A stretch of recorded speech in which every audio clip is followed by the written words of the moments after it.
नमस्कार, मैं हूं संजय शर्मा। आप देख रहे हैं 4 PM गुजरात। गुजरात लॉबी बड़ी परेशान है कि प्रधानमंत्री जी को हो क्या गया। एक मौका था आसियान देशों के सम्मेलन में कोलालमपुर में जाते, ट्रंप को जवाब देते, मुंह पे कहते ट्रंप झूठ बोल रहा है, लेकिन प्रधानमंत्री जी हिम्मत नहीं जुटा पाए। इसी 1995-96 में कोलालमपुर में ही पहला आसियान देशों का वो सम्मेलन था जिसमें भारत शामिल हुआ था। मेरा सौभाग्य है कि मुझे उस सम्मेलन में जाने का मौका मिला था, लेकिन प्रधानमंत्री जी वहां नहीं जा रहे। क्या डर है बिहार की राजनीति को? क्या लग रहा है बिहार खिसक रहा है? मैं सीधे आपको बिहार लेके चलता हूं। 4 PM के स्थानीय संपादक अभिषेक मिश्रा जुड़ रहे हैं, जो बिहार की पूरी राजनीति आपको बताएंगे। आपसे रिक्वेस्ट है 4 PM गुजरात को सब्सक्राइब करिए, ज्वाइन करिए। चलते हैं अभिषेक मिश्रा के पास। अभिषेक बाबू, बिहार में तो बड़ा राजनीतिक तापमान चढ़ा हुआ है। इंडिया गठबंधन ने ये साहनी वाला दांव चल दिया, डिप्टी सीएम वाला। तेजस्वी तो खैर सीएम होना ही था, मुझे लगता है कि और पहले करते और ज्यादा बेहतर होता। पूरे बिहार के घटनाक्रम पे तुम्हारा क्या मानना है? तुम तो बहुत बिहार में बड़ा एक्टिव होके नजर रखते हो पूरे सब लोगों के पास में। क्या माहौल बन रहा है इस समय? किसका पड़ना भारी, किसका पड़ना हल्का, जरा बताओ। देखिए देखिए सर, एनडीए के सामने एक दिक्कत यह है, लड़ाई तो मुख्यतः एनडीए बनाम इंडिया ही है।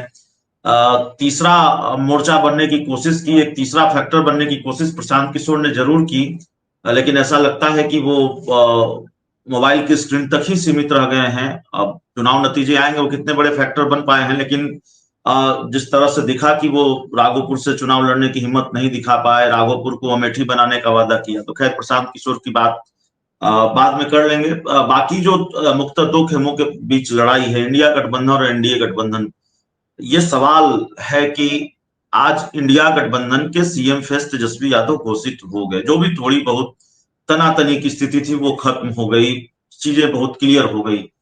सवाल यह है कि एनडीए गठबंधन का सीएम फेस कौन है? क्या बिहार के मुख्यमंत्री नीतीश कुमार एनडीए गठबंधन के सीएम फेस हैं? और क्या ये एनडीए गठबंधन के सारे घटक दल कह सकते हैं? भारतीय जनता पार्टी जो सबसे बड़ी पार्टी है बिहार में, वो तो नहीं कह रही है। वो तो कह रही है कि विधायक दल की बैठक में तय होगा।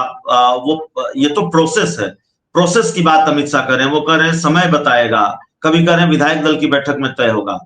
तो एक तरफ तेजस्वी यादव का चेहरा है और दूसरी तरफ अगर नीतीश कुमार उन्हीं के मुकाबिल हैं, नीतीश कुमार उनके मुकाबले में कहीं खड़े हैं, तो फिर नीतीश कुमार के नाम का ऐलान क्यों नहीं कि वही सीएम फेस हैं, उन्हीं को मुख्यमंत्री बनाया जाएगा।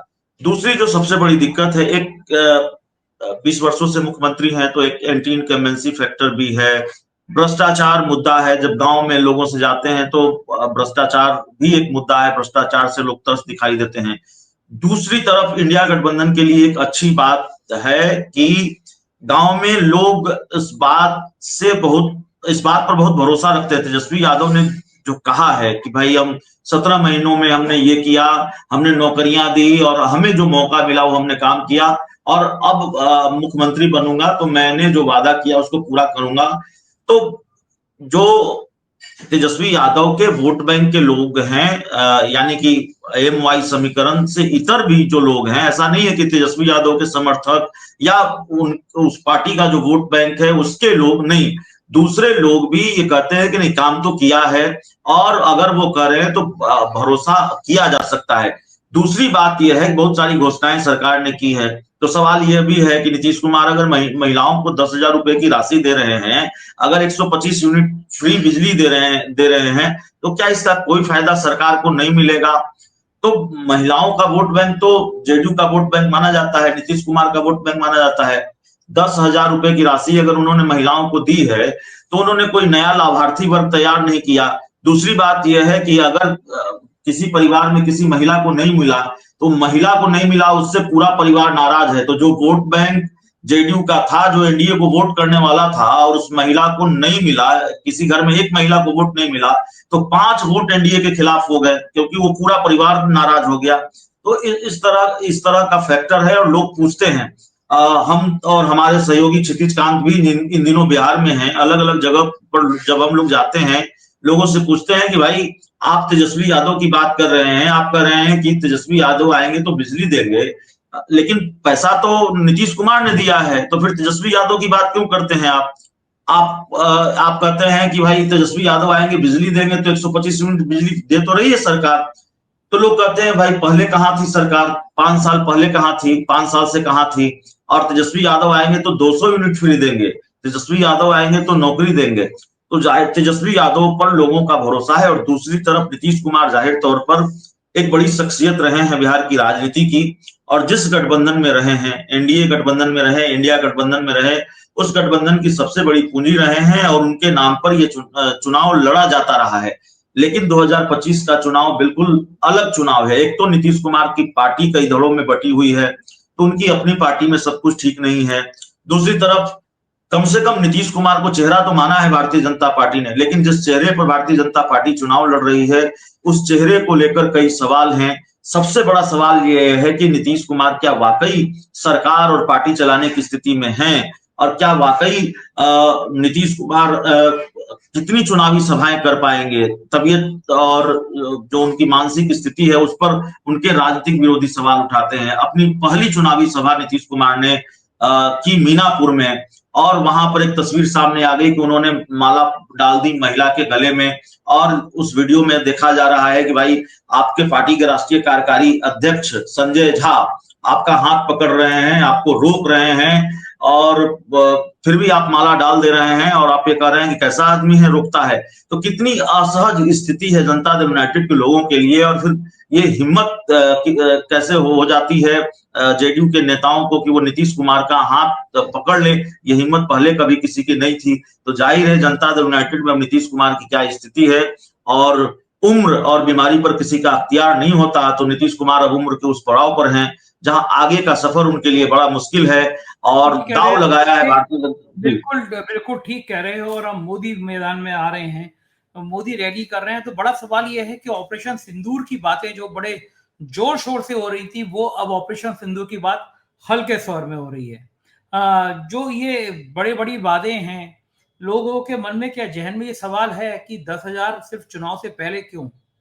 और जो बड़ी बड़ी बातें थी, पिछली बार वादे किए गए थे, चीनी मिल का उद्घाटन, मैं इसी चीनी मिल में करूंगा, इस तरह की तमाम बातें की गई थी जो पूरी नहीं हुई। तो क्या लगता है कि बिहार की महिलाओं के खाते में 10,000 रुपए डालकर सरकार सोच रही है कि आराम से हम चुनाव जीत जाएंगे, या इस बार कुछ लोगों के जहन में ये है कि ये झूठ बोलने वाला हथकंडा चलने नहीं देना है? इन दोनों में सच्चाई क्या है?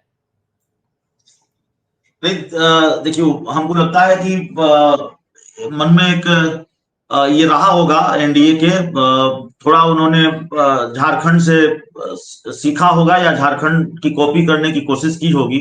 झारखंड विधानसभा चुनाव कवर करने का भी मौका मिला, और झारखंड में जो माई बहन मैया सम्मान योजना थी, माफ कीजिएगा, उसका असर जमीन पर दिख रहा था और लोग उससे बहुत खुश थे। और वहां सरकार शायद 1,500 रुपए की राशि दे रही थी, 10,000 रुपए की राशि नहीं दे रही थी।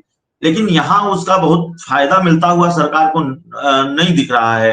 एक तो जो मैंने पहले कहा कि कोई नया लाभार्थी वर्ग तैयार नहीं किया, इसके उल्टे और कई दुष्परिणाम है। कई महिलाएं कहती है हमको नहीं मिला, जाहिर है जिसको मिला वो खुश तो होंगी, लेकिन लोग कहते हैं, लोगों में नाराजगी है कि भाई महिलाओं को क्यों दिया जा रहा है, हमें क्यों नहीं दिया जा रहा है, पुरुषों को क्यों नहीं दिया जा रहा है। और एक तरह की ये नाराजगी भी है कि सरकार 5 साल पहले कहाँ थी। और हम वीडियो है 4 PM पर, वो वीडियो है 4 PM के दर्शकों ने देखे हैं वीडियो। लोग सीधे तौर पर कह रहे हैं कि हम पैसे पर बिकने वाले नहीं हैं, हमको पैसा नहीं चाहिए, हमें नौकरी चाहिए। गांधी मैदान में सैकड़ों लोग हैं, सैकड़ों युवा हैं, सैकड़ों की संख्या में वो सरकारी नौकरी की तैयारी करते हैं और दौड़ लगाते हैं। और जब हम उनसे बात करने गए तो उन्होंने कहा कि भाई आप 10,000 रुपए दे रहे हैं, नौकरी दे दीजिए, और 10,000 रुपए का वेतन दीजिए, 10,000 रुपए दीजिए, लेकिन स्थायी तो हो। इस 10,000 रुपए की क्या गारंटी है? तो लगता नहीं है कि ये कोई बहुत फायदेमंद है। दूसरा जो सबसे बड़ा फैक्टर है, प्रधानमंत्री नरेंद्र मोदी चाहे जितनी ताकत लगा लें, जाहिर है ताकत लगाएंगे, और मैं ये बिल्कुल नहीं कह रहा हूं कि लड़ाई एक तरफा है या इंडिया गठबंधन के सामने चुनौतियां कम हैं, लेकिन इंडिया गठबंधन के मुकाबले एनडीए के सामने चुनौती ज्यादा है। क्योंकि एक एंटी इनकम्बेंसी फैक्टर, फिर आप जिस चेहरे पर चुनाव लड़ रहे हैं वो चेहरा उतना सशक्त नहीं है। अब तक एक भी प्रेस कॉन्फ्रेंस नीतीश कुमार ने नहीं की है। मैंने देखा है 2015 का विधानसभा चुनाव भी कवर किया, 2010 का भी कवर किया, 2020 का भी कवर किया।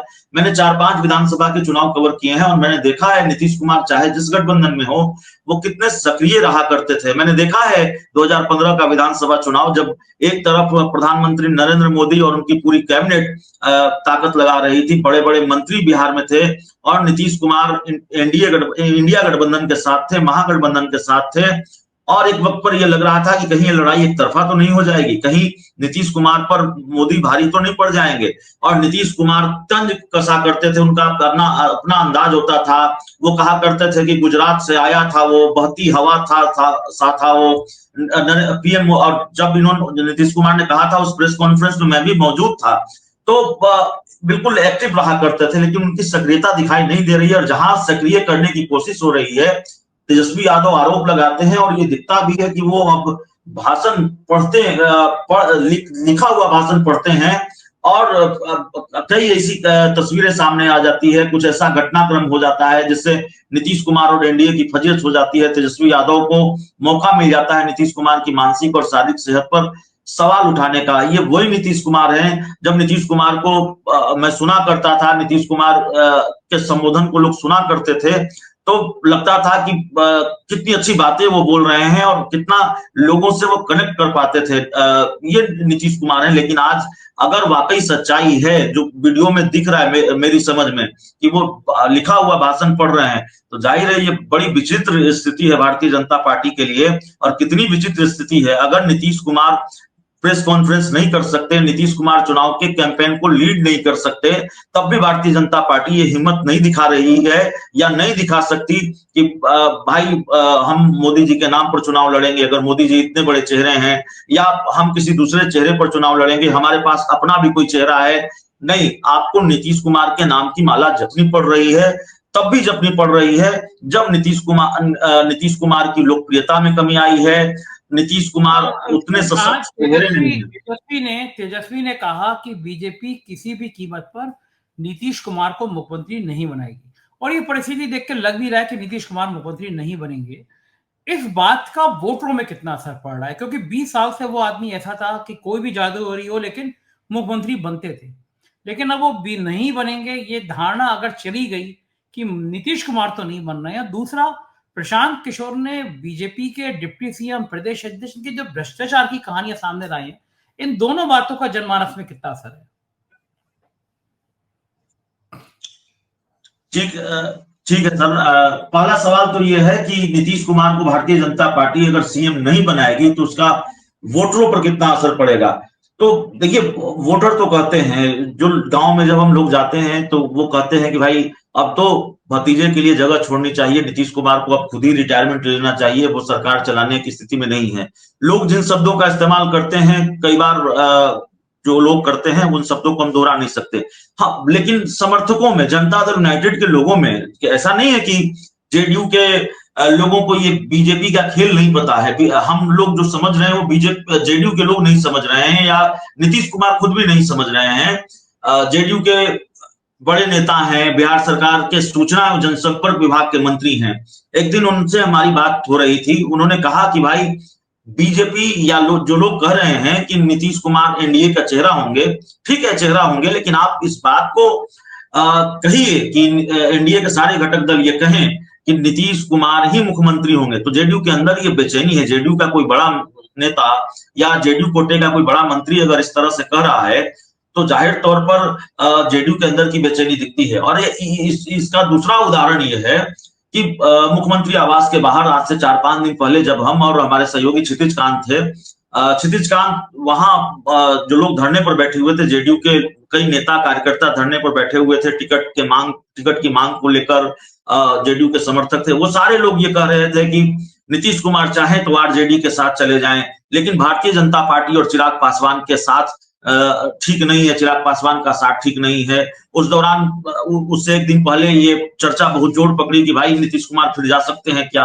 तो जेडीयू के लोग कह रहे थे, आमतौर पर ऐसा होता नहीं, लेकिन मुख्यमंत्री आवास के बाहर खड़े होकर जेडीयू के नेता और कार्यकर्ता, वहां कोई आरजेडी का नेता कार्यकर्ता नहीं था, वो जेडीयू के नेता कार्यकर्ता थे, कोई पूर्व विधायक था, कोई जेडीयू का दूसरा बड़ा नेता था, कोई जेडीयू का पदाधिकारी था, वो सारे लोग ये कह रहे थे कि भाई नीतीश कुमार आरजेडी के साथ चले जाएं, लेकिन बीजेपी और चिराग पासवान के साथ नहीं चले जाएं। तो जेडीयू की जड़ तक ये बात है कि भारतीय जनता पार्टी खेल कर रही है, अमित शाह खेल कर रहे हैं और बीजेपी गच्चा देने वाली है, जेडीयू गच्चा देने वाली है। हालांकि कोशिश बहुत की है जनता दल यूनाइटेड ने, जेडीयू दफ्तर के बाहर एक बड़ी सी होर्डिंग लगाई गई कि 2025 फिर से नीतीश, और बहुत सारी बातें कही गई। जेडीयू के नेता कई बार कहते हैं नीतीश कुमार के बिना बिहार में कोई सरकार नहीं बन सकती, कोई सरकार नहीं चल सकती, तमाम तरह की बातें कही जाती है। लेकिन अगर अमित शाह बार बार ये कह रहे हैं तो इसका मतलब तो यही है कि गच्चा मिलने वाला है। और मेरी जानकारी के जो मुताबिक है, भारतीय जनता पार्टी की रणनीति यही है कि आपका जो दूसरा सवाल था सर, कि सम्राट चौधरी को लेकर आरोप लगाए, तो सबसे पहला तो सम्राट चौधरी को लेकर जो आरोप लगाए गए, अब जिन्होंने आरोप लगाए उनकी जो अपनी विश्वसनीयता भी है वो बहुत भरोसे के लायक नहीं है, उनकी अपनी विश्वसनीयता भी बहुत कम है। सम्राट चौधरी पर जो आरोप लगे और सम्राट चौधरी से जब ये पूछा गया कि भाई एक इंटरव्यू के दौरान आप कहां तक पढ़े लिखे हैं, तो जाहिर है वो मामला थोड़ा संदिग्ध लगता है।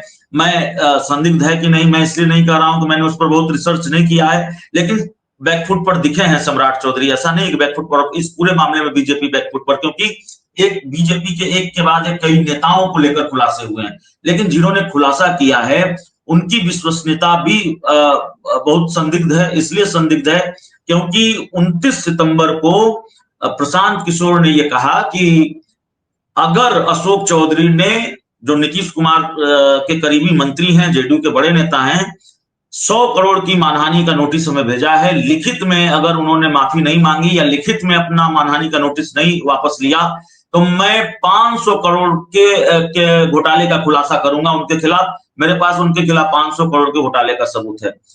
आज